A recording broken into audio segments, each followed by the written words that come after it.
D'accord, donc vous pouvez me voir, mais vous pouvez pas m'entendre, c'est ça?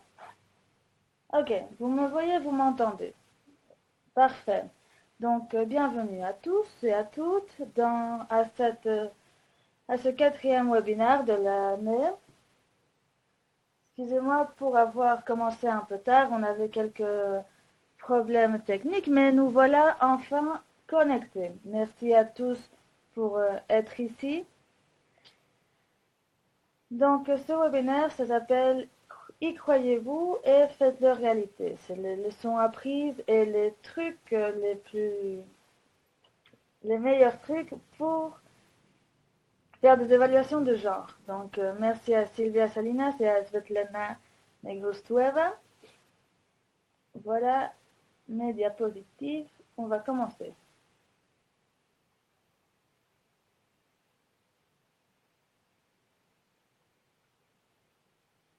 Donc, comment utiliser la plateforme VoiceBox? Je vais vous expliquer très vite si vous ne savez pas comment utiliser cette plateforme virtuelle.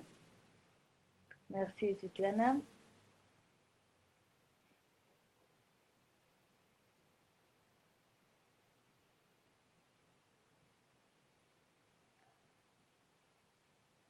Voilà, donc la plateforme VoiceBoxer, vous avez différentes options. Si vous êtes connecté de différents lieux, on a différentes langues aussi, avec interprétation simultanée.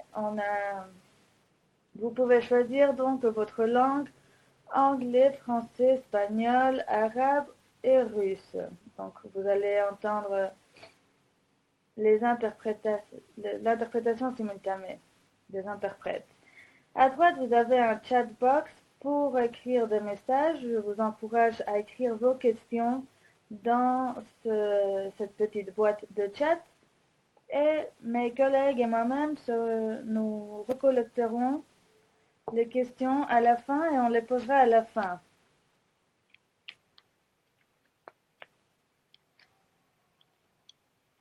Donc rapidement, voilà une ligne chronologique de Evaluate qui a été lancée en 2015 à Népal.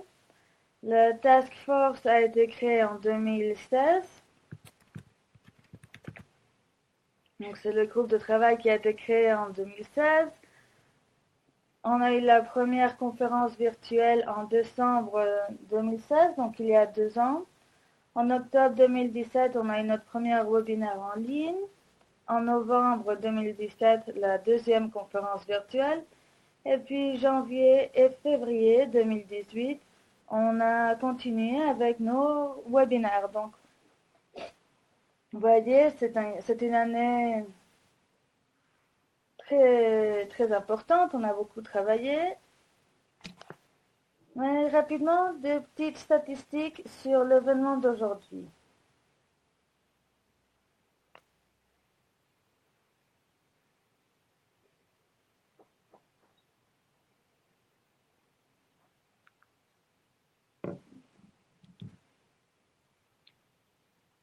L'âge moyenne des participants est de 36.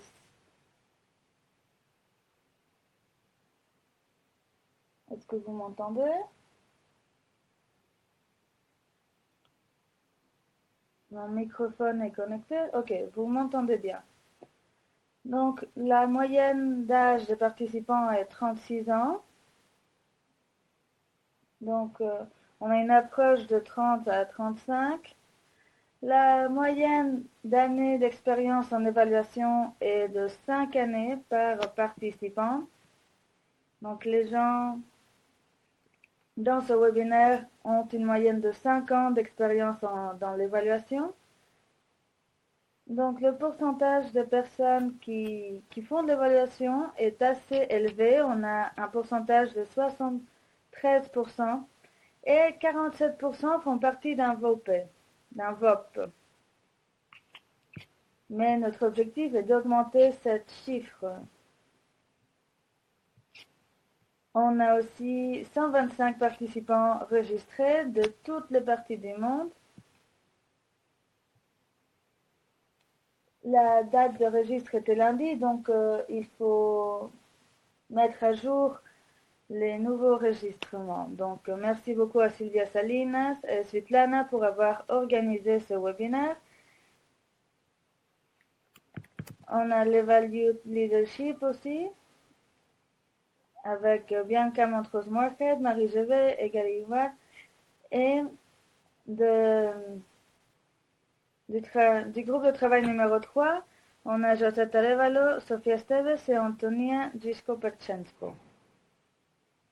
Il y a d'autres membres aussi présents que je voudrais remercier, Daniel Ducay, Sarah Osman, Imad Haroun, Gerardo Sanchez, moi-même, Ana Erika Laeresa et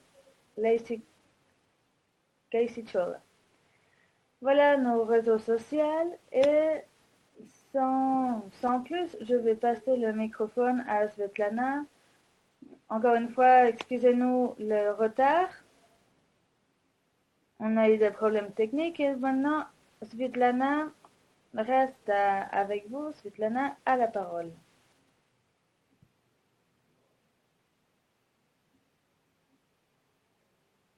Bonjour à tous, merci beaucoup pour cette présentation. Nous sommes très contents de faire partie de Evaluate et Eval Serious. Nous sommes très heureux d'avoir une collaboration qui s'expand. Nous voudrons reconnaître le rôle actif de Evaluate dans le réseau de Eval Gender, Eval Young, surtout à Claudia, Anna Maria, Alexis et d'autres membres inclus.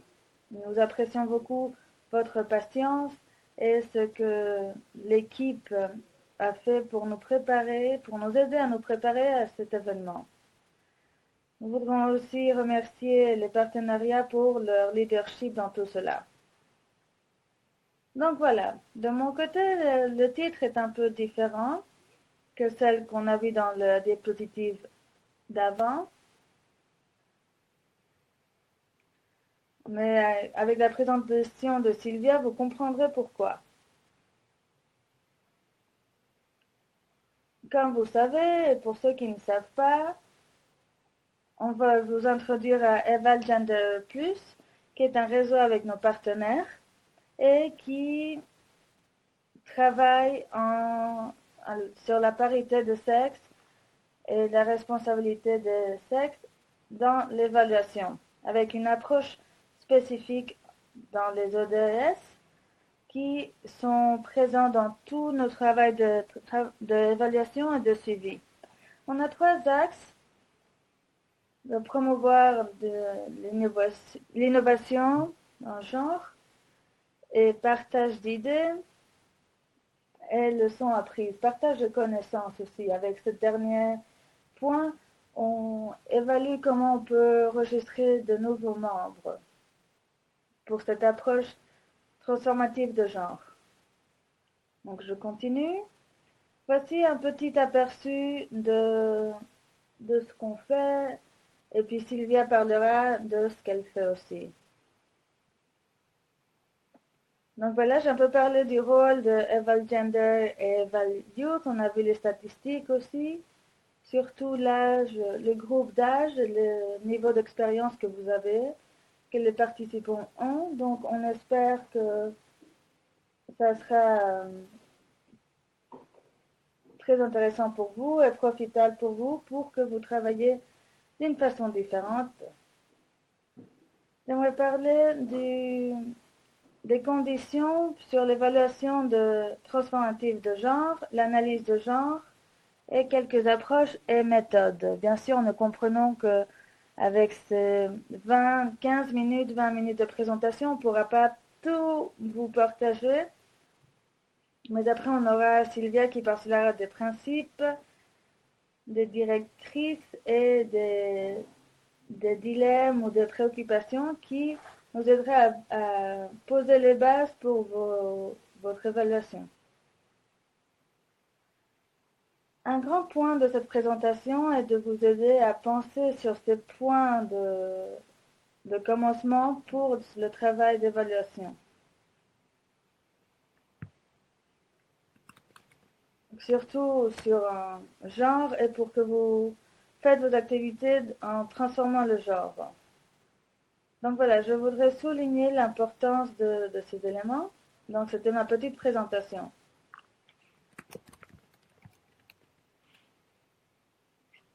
Si vous voulez nous rejoindre après, vous pouvez le faire à travers de notre page Facebook, sur notre site web et on vous contactera aussi vite. Donc pourquoi est-ce qu'on parle de ce sujet? Pourquoi ce sujet est-il important? En premier, on voit les statistiques sur votre ordinateur et ce qui est intéressant, c'est de ne pas seulement voir les chiffres, mais de voir que ce sont en fait des indicateurs. C'est des indicateurs qui nous ont servi pour le suivi et l'évaluation, pour l'approche transformative de genre, notre évaluation et notre travail. C'est très important dans notre travail, donc on le souligne. Donc, qu'est-ce que l'évaluation transformative de genre? Il n'y a pas vraiment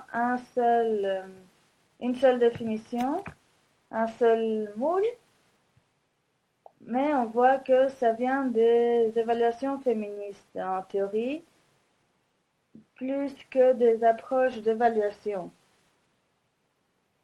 Donc c'est la responsabilité des genres. Je vais en parler à détail un peu plus tard, mais voilà les 5 éléments que je voudrais partager sur les caractéristiques principales. Vous pouvez en lire plus sur la publication Sourceback sur l'évaluation des genres qui ont été publiés en Inde en 2016. Un des membres de Eval Gender Plus, un membre du comité,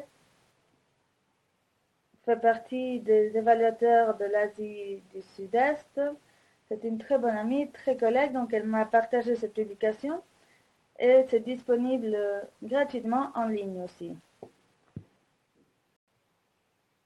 Un des éléments très importants pour cette évaluation transformative est l'analyse du genre. Ceci est très important.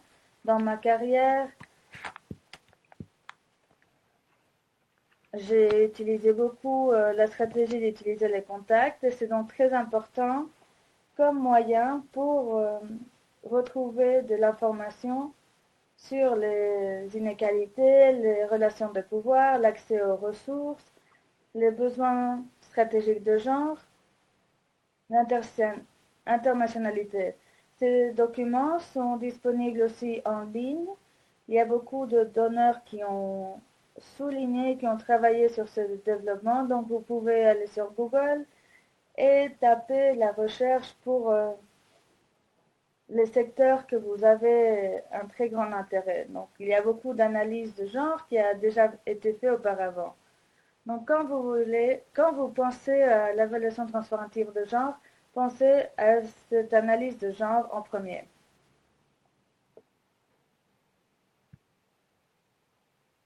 Donc, les questions d'évaluation sont très importantes.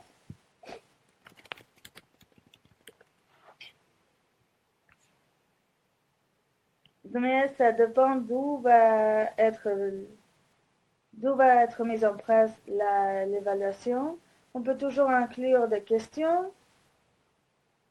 Il y a toujours de l'espace pour inclure des questions plus spécifiques. Par exemple, sur les bénéficiaires, vous pouvez faire homme, femme, bénéficiaire. Il y a toujours aussi beaucoup d'espace pour utiliser les analyses de genre pour identifier des écarts, des barrières et les rôles productifs des femmes, hommes et la population en général. Les techniques de recollection de données et les méthodologies sont aussi très importantes pour faire un très bon travail dans l'évaluation transformative de genre. Vous ne pouvez pas attendre qu'une méthodologie normale vous donnera ce type de données pour qu'elle soit vraiment transformative. Donc, il faut prêter attention à ceci aussi. Numéro 4, c'est un composant en équipe pour l'évaluation. Peut-être que vous n'avez pas assez d'influence quand vous êtes déjà dans dans une équipe de travail d'évaluation. Donc, c'est pour cela que c'est très important d'inclure un expert dans votre équipe de travail. Dans Eval Gender, avec des différents domaines de spécialité qui ne sont pas forcément des évaluateurs. Cependant, il n'y a pas toujours assez de temps ou beaucoup de ressources, mais il faut tenir ça en tête, d'avoir un expert sur l'évaluation de genre. Et cinquièmement, c'est important d'avoir la capacité d'évaluer l'intervention de ce programme pour refermer les écarts entre les hommes et les femmes et sur ceux qui ont été déjà identifiés dans l'analyse de genre. Ça paraît très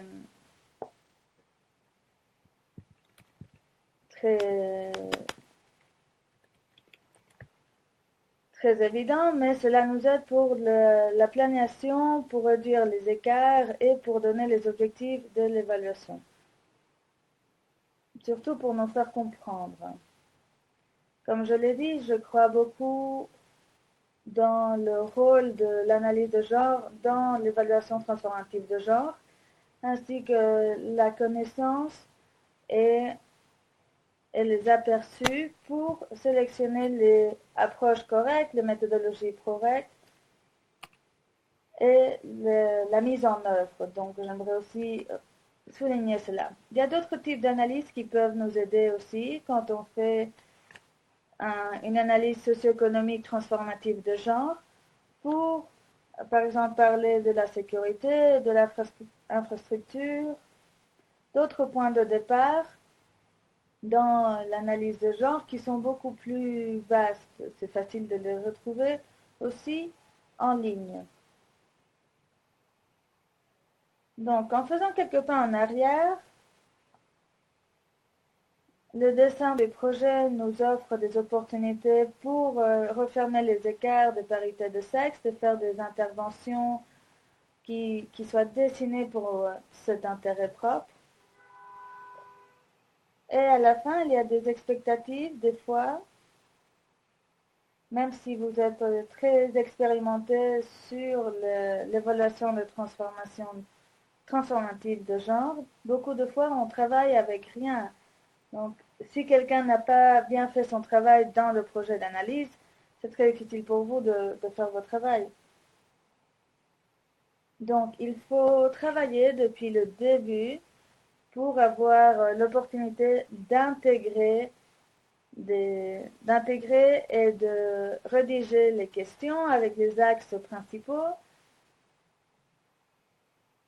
On vous encourage aussi à utiliser l'analyse de sexe pour identifier vos indicateurs. Et on a aussi une phase d'inception avec l'analyse de genre. Vous pouvez aussi aider d'autres personnes à comprendre l'importance de regarder ces écarts et de chercher des points de départ des projets pour le solutionner. Donc, l'analyse de genre nous aide à voir les écarts et avoir vraiment un impact du projet et ses effets aussi. Quant aux réponses, la matrice d'intégration de analyse de genre, le GAIM, a été rédigé au début du projet et il peut être utilisé facilement par les évaluateurs. Donc, vous pouvez voir la ligne chronologique ou vous pouvez aider à adapter et rédiger l'approche d'évaluation pour considérer cette dimension de genre. Et cela ramènerait à l'analyse des genres dans le projet. Les réponses à donner aux questions sont quels sont les écarts de genre, quelle est la réponse du projet à tout cela. Donc, même si il n'a pas été rédigé dans la rédaction du projet, on a toujours le temps de revenir en arrière et adresser ces problèmes, ces questions. Les indicateurs, une fois de plus, sont très importants. Ils nous aident à voir et analyser les statistiques, de voir les données ventilées et de donner un espace aux évaluateurs de poser plus de questions. Par exemple, pourquoi ceci est-il en train d'arriver? Quelle est la différence entre hommes et femmes? Pourquoi il y a tellement de différences entre hommes et femmes qui habitent dans des zones urbaines ou aussi dans la population autochtone?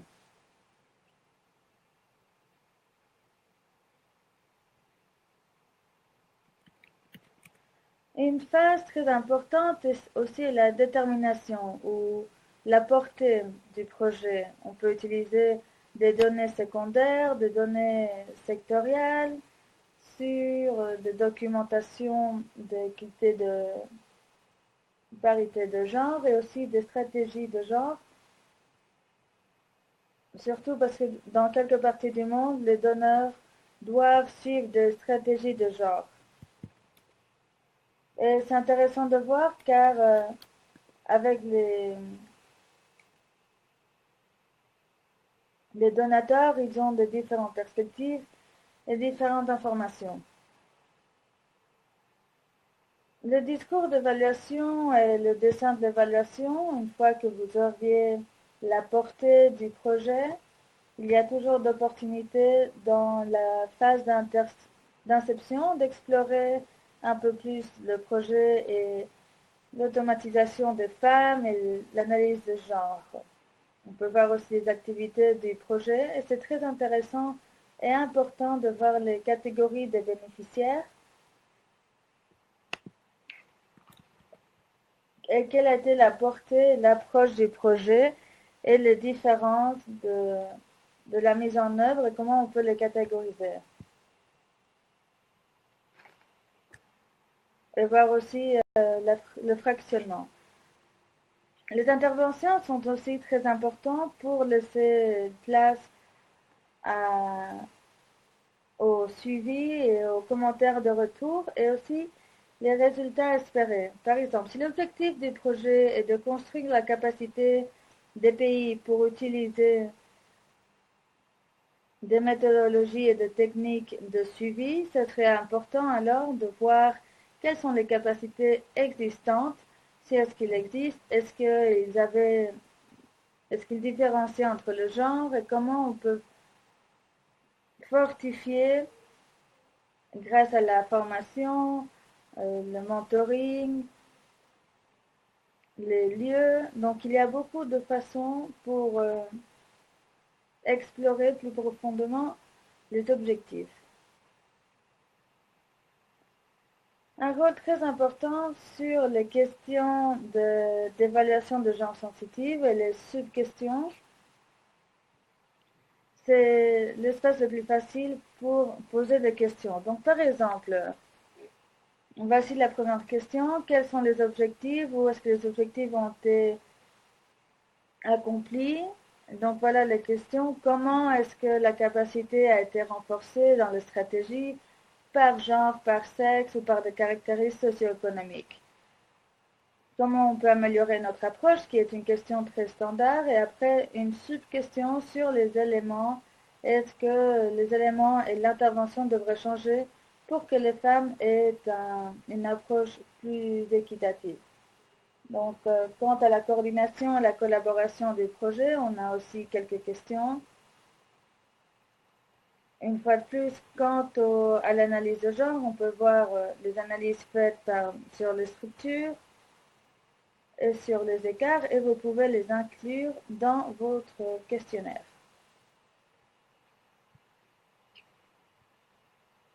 Les approches et les méthodologies de l'évaluation sont au cœur de cette discussion, comme vous le savez bien, et les interventions pour adresser les questions de genre et d'exclusion sociale par sexe sont très compliquées.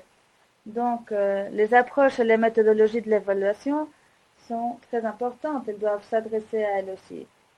Dans les interventions, il y a toujours le changement de politique à niveau gouvernemental, institutionnel, à niveau local. C'est très compliqué, mais conjointement, ça peut être plus difficile quand on parle de genre.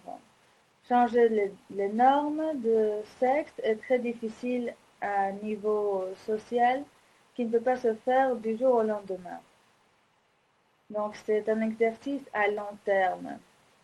Les évaluateurs, en tant qu'évaluateurs de transformatifs de genre, vous devez avoir une approche où vous devez utiliser différentes méthodologies et différentes approches qui vont de systèmes sur des évaluations complexes, sur la théorie aussi du genre qui doivent être au cœur de cette enquête.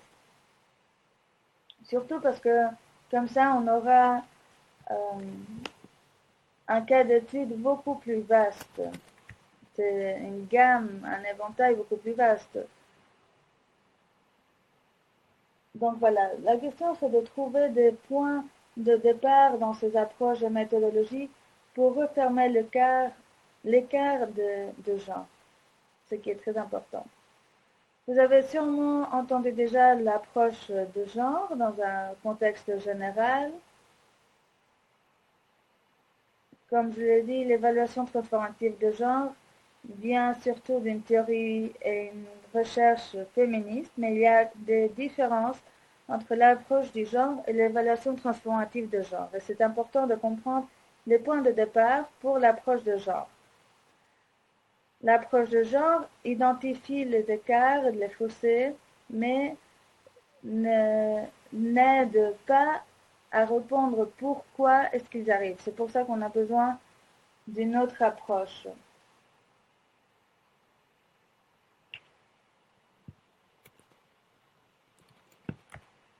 Donc c'est important de voir les inégalités de genre dans toutes les approches et les améliorer.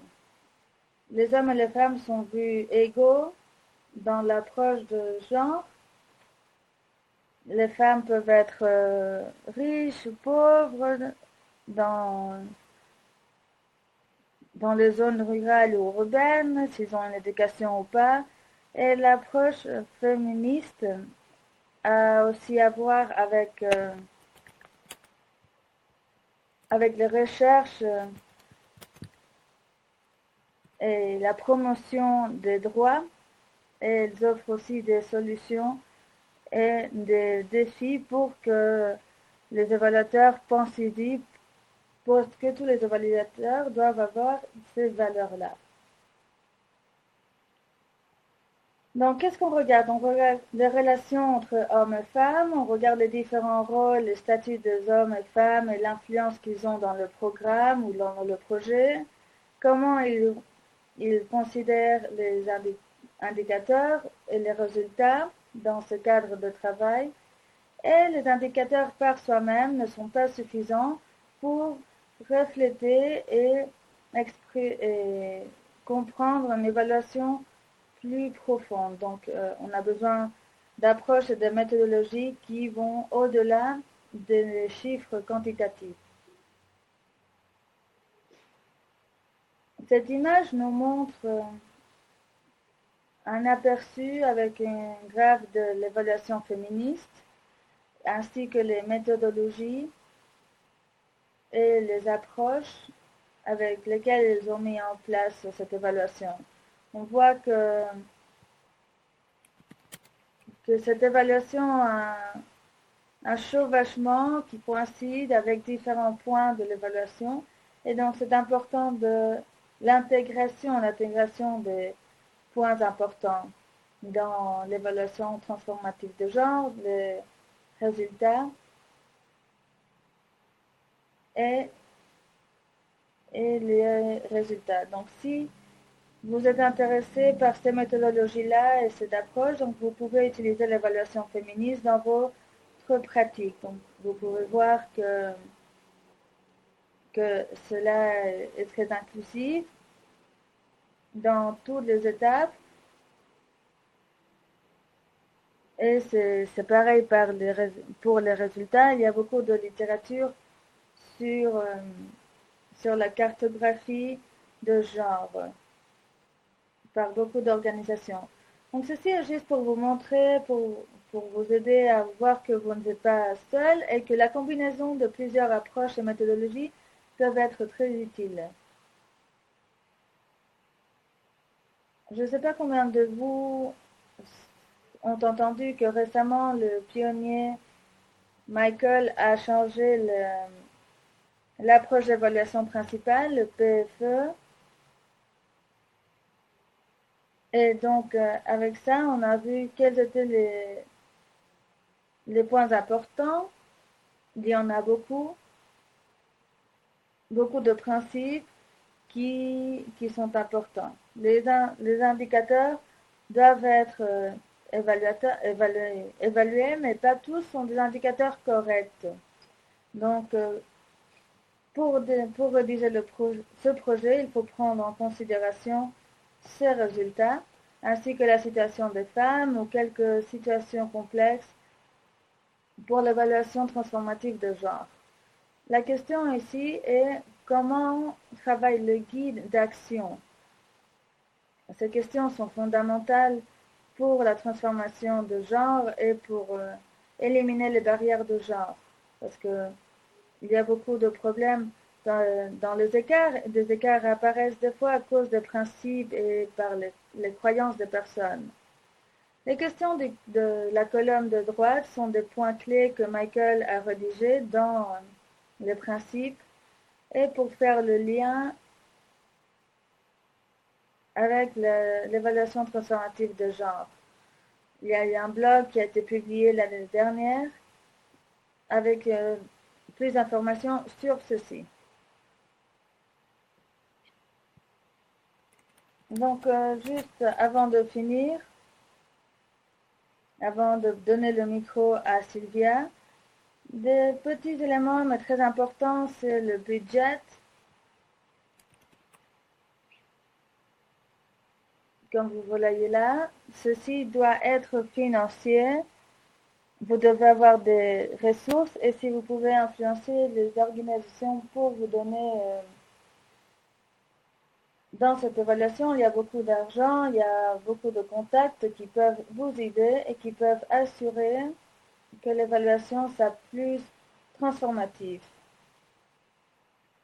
On a parlé de l'expertise, de l'expérience qui est très important. Je voudrais le souligner encore. Même un tout petit peu d'expérience est beaucoup mieux que rien. Et finalement, rédiger les recherches et les recommandations. Il faut faire attention aux conclusions, voir comment le projet a identifié l'analyse de genre, voir comment ils peuvent refermer les écarts et les fossés, et d'autres trouvailles ou conclusions, ou quelles sont les recommandations qui peuvent être incluses dans un résumé exécutif. Et l'action, l'appel à l'action, rejoignez Evalgender Plus, faites des recherches sur les approches, sur les principes, introduisez des approches et des méthodologies qui pourraient servir à avoir des conclusions qui répondent aux principes. Et bien sûr, promouvez, plaidoyer et on est très content de participer et de travailler avec vous. Merci. Merci beaucoup, Svetlana. C'était une très bonne présentation. Merci pour cet aperçu très complet sur les différentes options, les différentes approches et méthodologies que, en tant qu'évaluateur, nous avons pour combiner toutes les perspectives de l'analyse de genre et toutes les intersections et chevauchements qu'on peut combiner dans différentes méthodologies pour nos évaluations. Ceci a été très important pour avoir l'aperçu général ou l'idée générale. Donc, merci. Maintenant, je vais passer le microphone à notre prochaine présentatrice de Bolivie, Silvia Salinas.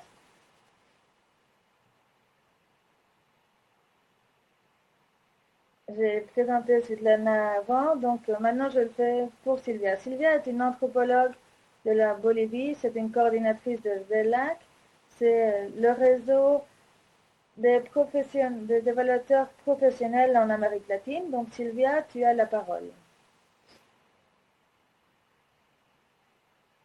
Bonjour, merci beaucoup à tous. C'est vraiment un plaisir d'être ici et de participer dans ce webinaire avec Svetlana. Donc, je vais partager avec vous quelques principes de directives et des dilemmes et des sujets brûlants, ainsi comme des sujets concrets que je vais partager de ma propre expérience. Et aussi une approche du Sud. Beaucoup de sujets dont je vais en parler, c'est du point de vue de la Bolivie en tant que femme et évaluatrice. La première partie de ma présentation a à voir avec ce que j'appelle les principes clés et les questions pratiques. C'est basé d'une présentation que je fais à Anaheim il y a quelques années aux États-Unis. C'était une présentation très importante qui a donné pied à beaucoup de projets. Donc, maintenant, je veux juste organiser quelques pas spécifiques pour le procès d'évaluation et répondre à quelques questions clés. Donc voilà, le titre du webinaire est lié à ce qu'on doit y croire et ce qu'on doit faire. Et les évaluations basées de genre ont un lien avec le cœur, l'engagement, les questions. Et après, on a besoin de la capacité technique pour le rendre réel. Donc voilà, faites-le réalité et surprenez tout le monde. Avec ma collègue, on dit toujours que l'évaluation transformative de genre ou féministe a trois parties: la technique, l'éthique et la politique. On parle aussi de la dimension de la promotion, qui est un composant très important pour l'évaluation transformative de genre.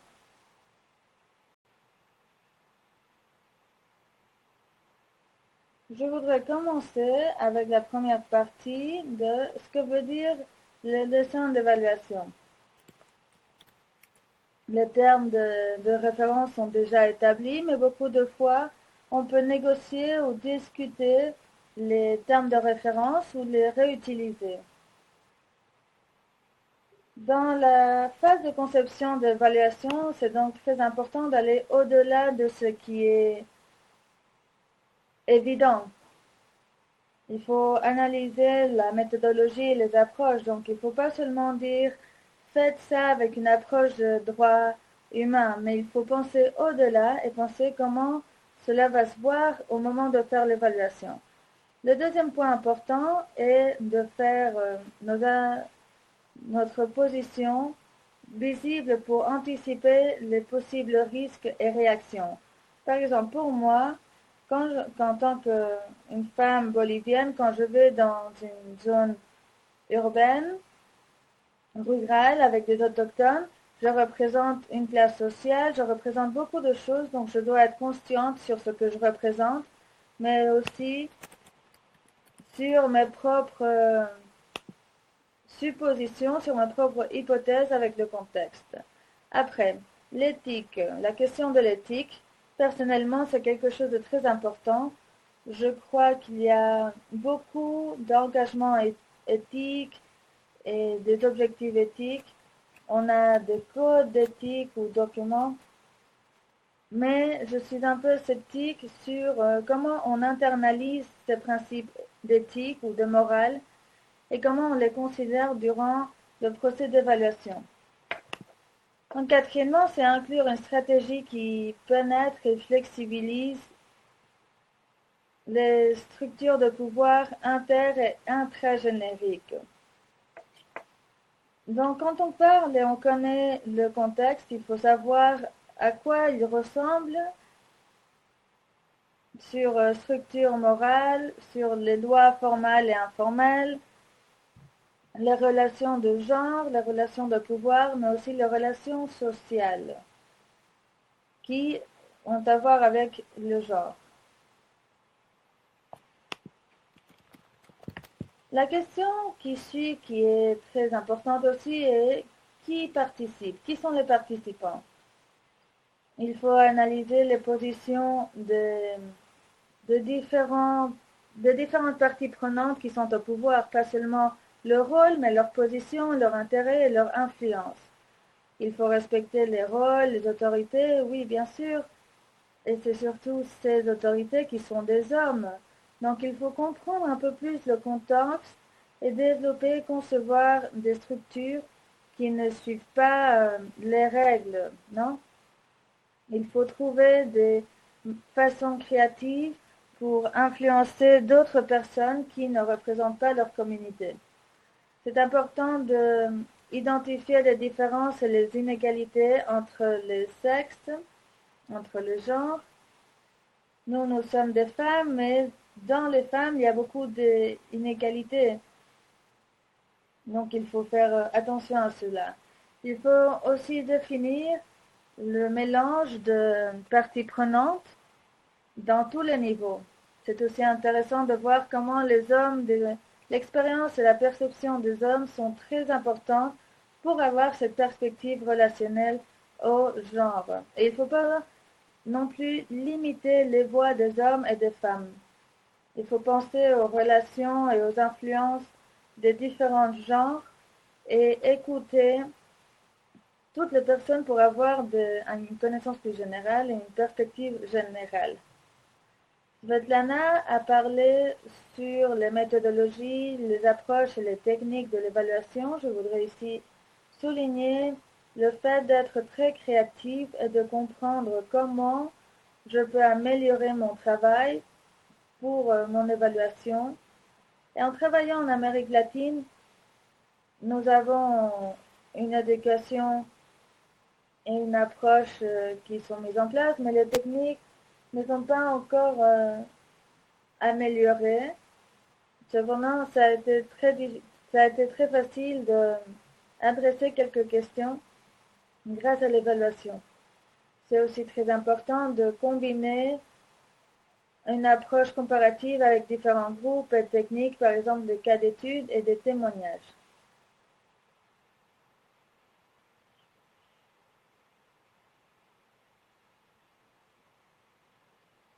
De mon expérience et avec cette approche bolivienne ou régionale, nous tendons à dire que tous les groupes qui ont été interviewés, c'est un groupe d'approche. Je crois on a perdu les spécificités des groupes de focus. Et il faut voir que pas tous les groupes de discussion sont un groupe de méthodologie. C'est juste des gens qui sont là pour discuter sur une problématique et parler du problème.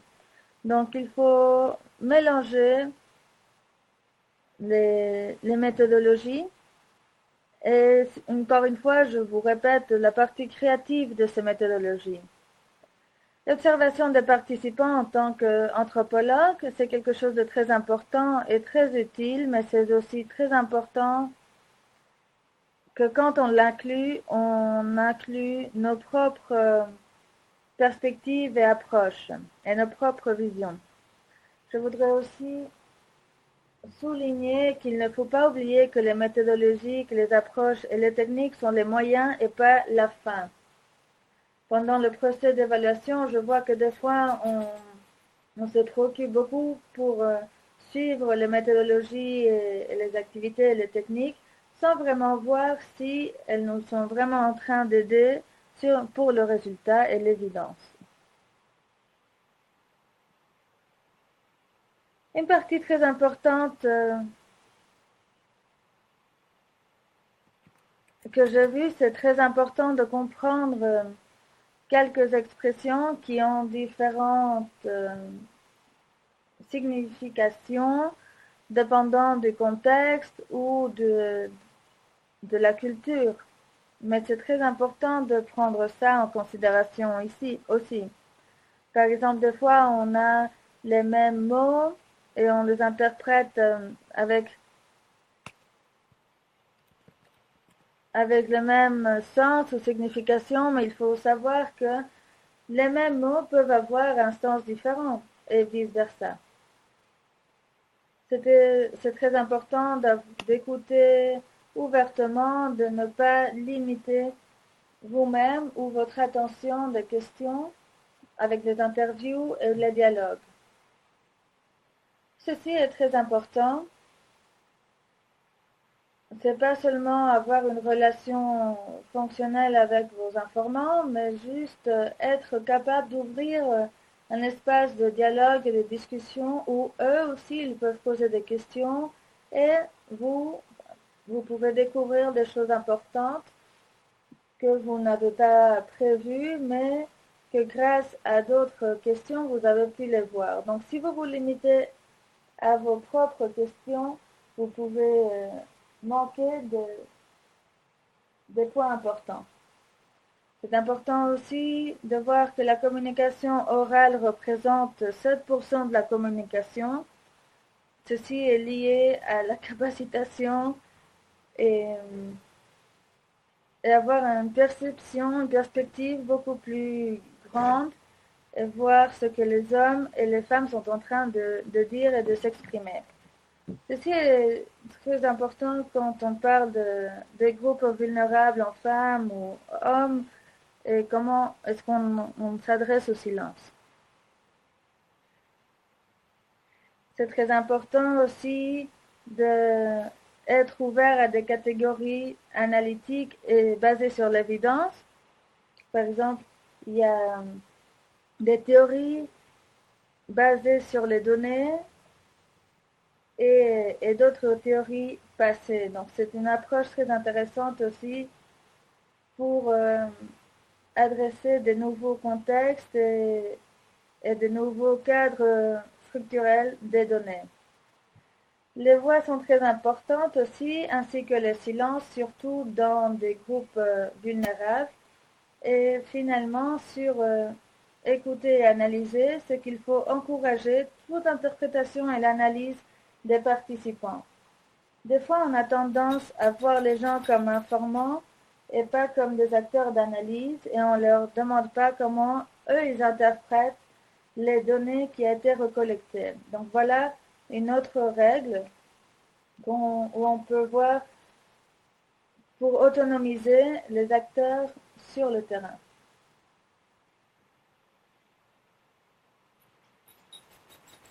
Une étape très importante pour l'évaluation, c'est l'étape de la rédaction. C'était très important de reconnaître dans toute l'évaluation, même au début, qu'on a un biais. Donc, c'est important de le rendre explicite. Pour moi, il y a 4 dilemmes sur objectivité et subjectivité. En tant qu'être humain, nous sommes sujets à être, ce n'est pas négatif. Et je crois que l'évaluation féministe a mis la subjectivité et le pouvoir au centre de l'évaluation. C'est important ici de ne pas nier et de reconnaître cette partie objective. Et nous, en tant qu'évaluateurs, quand on veut ramener une bonne évidence et des données validées, une bonne information, etc., nous sommes subjectifs aussi et nous avons un biais de la réalité. Ceci est lié à la deuxième partie où on se demande si le verre est à moitié rempli ou à moitié vide. Donc, la question qui se pose entre la réalité, la vérité et les perspectives de réalité. Et comment nous voyons en tant qu'évaluateurs autonomisés, dont je parlerai un peu plus tard. Et quelque chose de très simple, mais qui ne se fait pas toujours quand on établit le procès, est demander des commentaires de retour sur les rapports et la rédaction. Beaucoup de fois, on a des évaluateurs, des groupes de travail, des groupes de référence, mais des fois, ils ne marchent pas dans toutes les étapes. car ils sont composés de personnes clés qui ne donnent pas de commentaires de retour.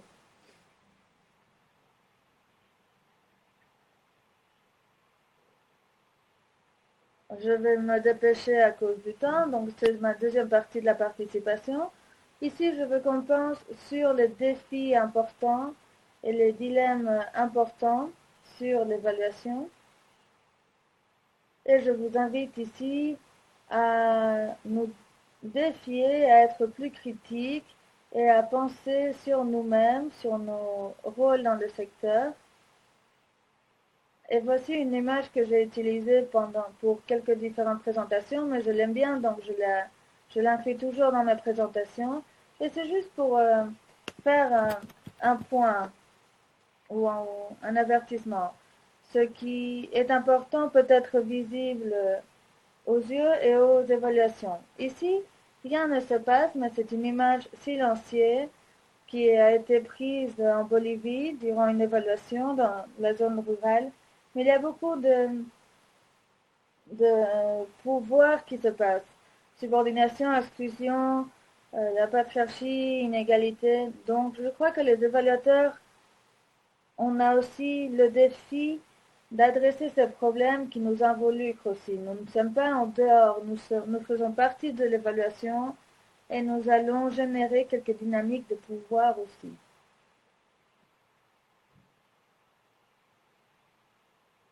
Une pensée provocative ou une invitation pour l'autoréflexion, je vous donne quelques points.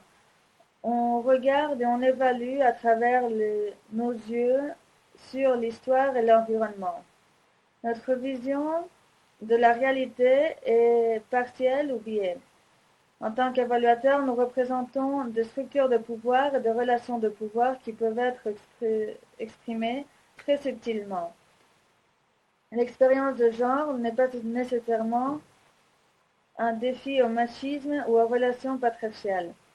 Nous espérons d'être plus et de savoir plus que les autres, et finalement les compétences d'évaluateurs doivent inclure l'autoréflexion et la conscience autour du pouvoir.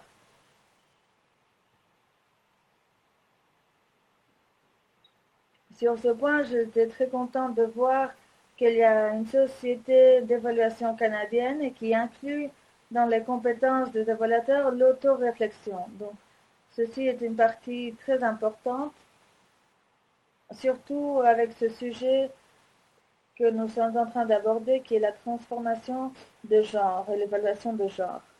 J'ai déjà parlé des questions morales ou d'éthique. Ces questions ne sont pas explicitement considérées ou évaluées dans les enquêtes. Des fois, c'est juste des mots. Des fois, elles ont des bonnes intentions qui ne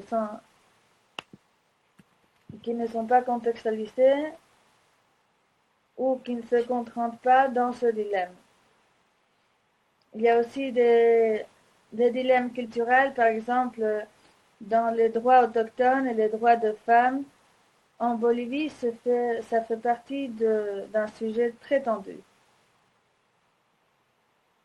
Rapidement, je voudrais vous partager une expérience sur des questions d'éthique. Nous avons travaillé avec un article, un projet de recherche sur les éthiques non éthiques. Et c'était très intéressant parce que la personne devait cumplir avec quelques normes de morale et un protocole éthique avec une institution de New York qui demandait ce protocole.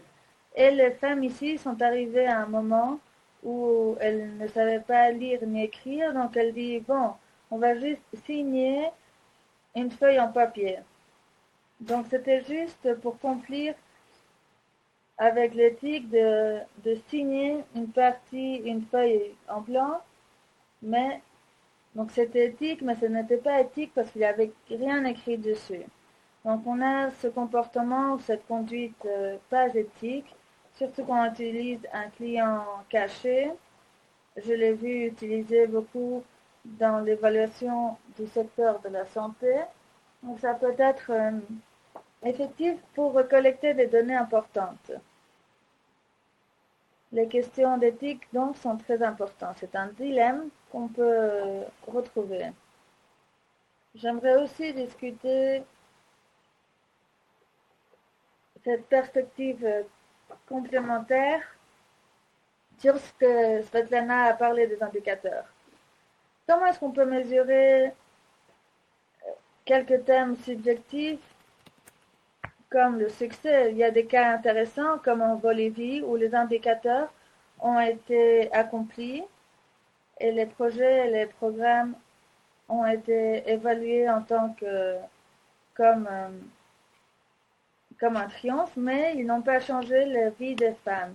Et il y a d'autres cas intéressants où le projet et le succès du projet a été conditionné à vulnérabiliser les droits des femmes. Donc l'approche était d'avoir un budget plus grand. Ils avaient des objectifs du montant et ils ont tout fait pour avoir l'argent sans vraiment observer les droits des femmes ou l'autonomisation des femmes, le rôle des maris, ou si les femmes vivaient dans un contexte spécial. Donc il faut faire attention à toutes ces questions. Sylvia, désolée de vous interrompre, mais on n'a qu'une minute avant de finir.